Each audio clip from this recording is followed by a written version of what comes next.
Une fois de plus, vous êtes sur Culture Couture. Bienvenue sur le Style by CC.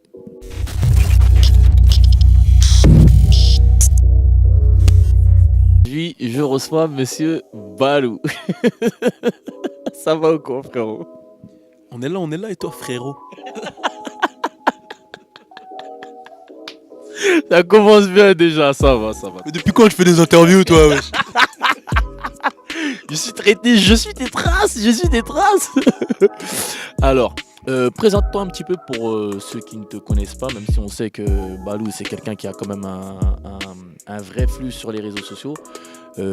Qui es-tu exactement? Comédien, animateur, acteur?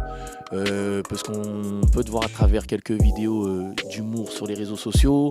Aussi, on sait que tu as déjà été affilié à une radio, que tu as fait pas mal d'animations là-bas. On sait aussi que tu as joué un rôle dans un film aux côtés de Monsieur Romain Lévy, c'est ça, si je ne me trompe pas exactement. Donc en fait, qui es-tu? Comment tu te définis? Qui es-tu? Bah, je peux prendre le micro, frérot? Vas-y, je te laisse. Ouais, je te le rends, t'inquiète. Non, bon, en gros, bah, moi, comme t'as dit, c'est Balou. Moi, je me considère comme un entertainer. Après, je fais du business, ça veut dire que je fais ce que j'aime en vrai. Il n'y a pas vraiment de définition. Je suis pas comédien, acteur, etc. Je fais ce que j'aime. Et comme j'aime un peu toucher à tout, j'essaie d'aller là où je veux aller en fait. Et à la base, les choses elles se sont toutes faites naturellement. Tu as parlé du film de Romain Lévy. C'est vraiment un hasard, c'est lui qui m'a contacté, etc. De base, moi, à la base, je suis un danseur. Tu vois, à la base, je suis un danseur. Après, je sais pas comment j'ai bifurqué. J'ai fait un site web de rap. Ensuite, de là, j'ai fait mes propres interviews. Et en fait, si tu veux, bah, on a essayé avec mon équipe, dont tu fais partie, de tout créer nous-mêmes, tu vois.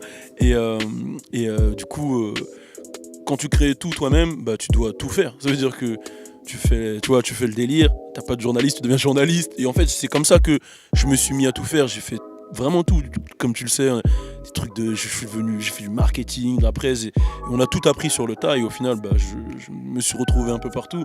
Donc je dirais pas que je suis comédien, je suis humoriste. Ça, je le fais parce que je suis un con, tu vois, de base. Tu vois, j'aime bien faire le con. Mais en vrai, on est dans le business, on essaie de manger, quoi. T'as dit quoi tout à l'heure là? T'as parlé de site internet.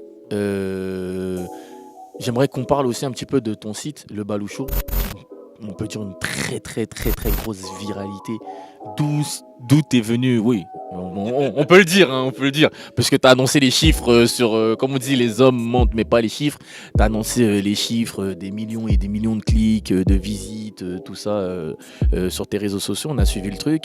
Et si je suis bien le truc, on peut dire que là, c'est même pas on peut dire, c'est ton troisième site. Le premier, c'était Roi de la rue. Le deuxième, French to Death. Et là, aujourd'hui, le Balou Show. Est-ce que le Balou Show, c'est ton site où tu viens, où t'es venu, tu t'es dit, bon, c'est quoi, là, je sors le Balou Show, je mets un coup de grâce et là, je suis vraiment prêt à m'imposer dans le game? Ouais, c'est carrément ça. Le Balou Show, on va dire que les deux premiers, c'était plus de l'entraînement. Enfin, quand je les sortais, c'était pas de l'entraînement, mais avec du recul, je me suis rendu compte que je faisais des erreurs à chaque site. Roi de la rue, French to Death, etc. Et le Balou Show, je pense que c'est vraiment la finalité de ces années de travail depuis 2012, tu vois. En vrai, le délire, il est parti de mon gars Rascal, tu vois, qui est aux États-Unis, avec qui justement je dansais à l'époque. On dansait beaucoup avec des têtes un peu internationales et tout. Et un jour, il m'a dit, mais gros, t'es tout le temps aux States, etc. Pourquoi tu crées pas un délire où tu peux présenter en fait ce que t'as vécu là-bas?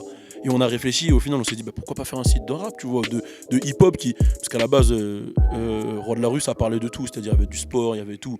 Et justement pourquoi j'ai changé, je suis passé à French to Death, c'était parce qu'on était un peu trop éparpillés, tu vois. Et à chaque fois après on va dire qu'on ciblait, plus j'évoluais, plus mon site changeait de cible, etc. Et je me suis rendu compte que là la cible actuelle de Balou Show c'est la bonne, c'est vraiment ce que je kiffe, ce que je représente et je suis fier du site, de cette équipe. Et je valide Culture Couture. Je sais pas, fallait que je le place. Culture Couture, je vous valide. En tout cas, merci pour la force que tu nous envoies. T'as parlé de Cardi B, frérot. Là, il va falloir que tu nous expliques à nous, à la communauté Culture Couture aussi, c'est quoi ton secret? Parce que, en fait, on te voit là où il faut, quand il faut. C'est quoi ton secret pour les avoir, ces Américains, pour faire les interviews? On a pu te voir avec du Wiz Khalifa, Kendrick Lamar, G-Eazy, Famous Dex. Là encore, Cardi B, on te voit en photo avec Party Next Door. Bon, après, j'avoue, c'est la petite version Samsung, mais... mais tranquille. En fait, c'est quoi ton secret même pour attraper les Américains? Parce que même à travers les interviews, on sent que... Bon, tu vois, quand tu vas regarder d'autres interviews, c'est très scolaire. Toi, on sent que les mecs, t'arrives à les ramener vraiment dans un délire où les gars se lâchent, ça rigole. Kendrick Lamar, tu le fais chanter, tu sais, genre des bêtises. C'est quoi le secret pour attraper ces mecs-là? C'est quoi le secret pour les mettre vraiment, pour les détendre, pour les mettre dans cette ambiance-là? C'est quoi le secret de Balou, en fait? God's plan. C'est le plan de Dieu, man. C'est God's plan. Non, non, en vrai, il n'y a pas de secret, je te jure. En fait, je suis moi-même, en fait. Je sais pas ce que je veux dire. Genre, ouais, je vis mon truc. Ça veut dire que, comme je t'ai dit, j'ai eu une expérience à l'époque aux États-Unis. Et je me suis dit, vas-y, bah, gros, je sais pas, je vais faire mon truc naturellement, tu vois. Je vais pas chercher à faire, excusez-moi la table, je vais pas chercher à faire le mec dictionnaire. Tu vois, même, il y a des interviews où je bégaye, je dis. Frère, des fois je connais pas les mots, je dis et c'est le mec qui finit ma phrase. En fait, je reste moi-même, je me prends vraiment pas la tête, tu vois. Je sais pas de m'inventer une vie et je pense peut-être que, sans prétention, que les artistes ils le ressentent, tu vois, et qu'au final, bah, le truc il se passe bien. Tu vois, même là quand on parle, tu vois, je suis moi-même. Si tu regardes des interviews, il y a des rappeurs, ils vont prendre le truc, ils vont direct, ouais, t'as vu, moi, frère. Non, gros, sois toi-même, tu vois, te prends pas la tête. Et au final, je pense que les artistes ils le ressentent et les artistes ils sont comme nous, tu vois. Et je pense que tu vois, par exemple, t'as pris l'exemple de Kendrick. Kendrick, c'est un petit mec de Compton qui a pété, mais ça reste quand même un mec de Compton. Tu vois ce que je veux dire? C'est-à-dire que ça reste un mec, tu vois, qui a grandi dans la rue, etc. Tu vois. Et au final, quand il arrive et il voit, je pense qu'il fait une journée promo où il voit Le Monde, Le Parisien, où ils arrivent, voilà, tout cadré, ils arrivent. How is it to work with Dr. Dre? Tu vois? Et ils arrivent, voient moi, yo, yo, yo, my name is Blue, what's up? Qui est naturel en fait, tu vois. Je pense qu'il se dit, ah putain, je revis un peu, tu vois, peut-être ma rue, mais avec un anglais bizarre, tu vois ce que je veux dire? Et je pense que ça le décontracte. Je tiens à dire aussi que là, il a voulu faire le mec et hey, my name is Balou, what's up, pour dire qu'il est bilingue, hein, je vous le dis. Hein. Mais frérot, je vais pas commencer à mettre à parler anglais parce que sinon, Tom, tu sais très bien. Moi, mon anglais là, c'est trop. On a parlé de toi, maintenant on va parler de mode un petit peu. Hein. Toi, pour toi, quelle est la tenue qui t'a le plus choqué cette année? Quelle est la meilleure tenue et quelle est la pire tenue qui t'a choqué cette année? Le pire look et le meilleur look. Le look qui m'a le plus choqué cette année, je crois qu'en ce moment c'est Lil Uzi, hein, il nous fait des petits styles vestimentaires, on dirait Beetlejuice. Non, Lil Uzi il me fait gaulerie, tu vois. Mais je trouve, tu vois, il me fait gaulerie, mais je trouve que ça lui va bien. Je sais pas ce que je veux dire, je trouve que à lui, tu vois, ça fait vraiment, justement, ça crée le personnage Lil Uzi. Après, le look que je préfère cette année, je crois franchement, moi je le porterai pas parce que ça m'irait pas. Mais c'est les Migos pendant l'interview avec Joe Biden. Ils avaient leur chemise, là, chelou et tout, en mode d'Artagnan et tout. L'autre il se lève, il remonte les mots. Non, j'ai trouvé ça trop lourd, gros. J'ai trouvé ça trop lourd. J'ai dit non, les mecs qui sont dans leur délire de fou. Et c'est ça que j'aime, tu vois. C'est les mecs qui sont dans leur délire. C'est-à-dire que, en fait, faut pas juger la différence. C'est-à-dire que si lui ça lui va, c'est dans son délire, vas-y, tranquille, tu vois. Et c'est pour ça que je dis, Lil Uzi, vas-y, c'est le look. Il m'a fait gaulerie, je trouve que c'est un look de ouf. Mais c'est Lil Uzi. Tu vois ce que je veux dire ou pas? C'est vrai que Migo là ils sont revenus très très chauds dans le game, gars. Ils ont abordé un virage là, ils sont venus bien soignés, sapés, tout ça, propre de ouf.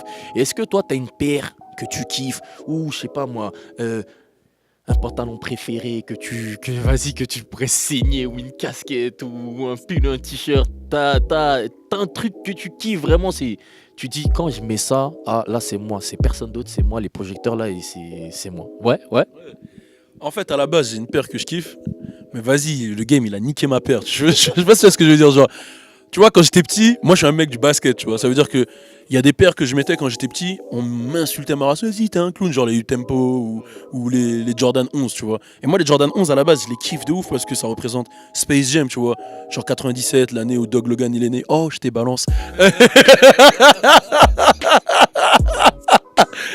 est parti le voir au cinéma et cette paire, je l'avais kiffé de ouf.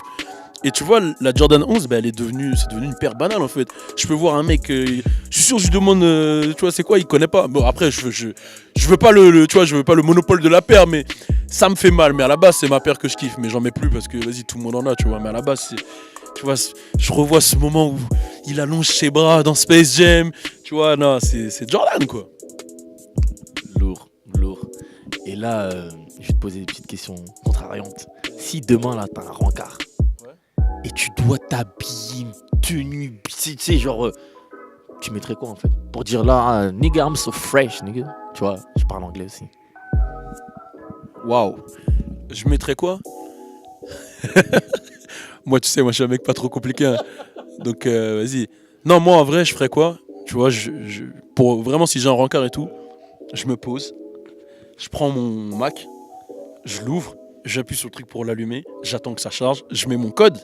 Une fois que mon code il est mis, ça s'allume, il y a, tu vois, mon fond d'écran et tout. Je descends, je vais sur Safari, je tape culturecouture.com et là je regarde et je dis c'est ça qu'il faut mettre. T'as capté? Parce que moi j'ai pas l'œil. Il y a un site qui est directement fait pour ça, tu vois. C'est-à-dire que ce site, il te dit comment tu dois te saper, t'as capté? Et il faut aller directement sur ce site, tu vois. Ça sert à rien de réfléchir. Si tu veux gérer une meuf, tu vois, tu vas sur culturecouture.com. Et c'est là où il y a tout, tu vois. C'est pas le baloucho. Le baloucho, tu vois, vas-y, tu vois, c'est le rap. Culture couture, c'est là. Et voilà, là, tu choisis, tu vois, tu regardes les posts.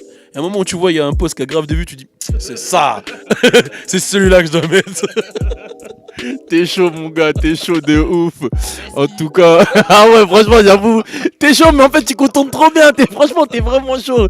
T'es trop chaud, t'es un petit peu trop chaud. Mais tu sais quoi, vu qu'on parle de look, là, nous, on a envie de te relooker. T'es chaud ou pas? Moi, je suis chaud, mais j'ai des hanches, hein, frère. Frérot, t'inquiète pas, c'est Culture Couture, on est prêt pour tout. On y va? Vas-y, let's go. Vas-y. Non, franchement, propre, hein, le délire. Franchement, bon, moi, je me serais pas sapé comme ça, mais là, je me trouve tellement beau gosse, là. Le bail est propre. Bon, on dirait un peu, je m'appelle Rachad, mais ça passe crème. Là, je repars avec Rihanna, normal. Bon, là, tu vois, je suis prêt pour la Fashion Week. Là, c'est Ty Dolla $ign, version 9.3, t'as capté. Mais je reste beau gosse, j'ai quelques kilos à perdre, mais ils ont fait ça bien. Franchement, je valide. Non, valider là, c'est Amber Rose direct.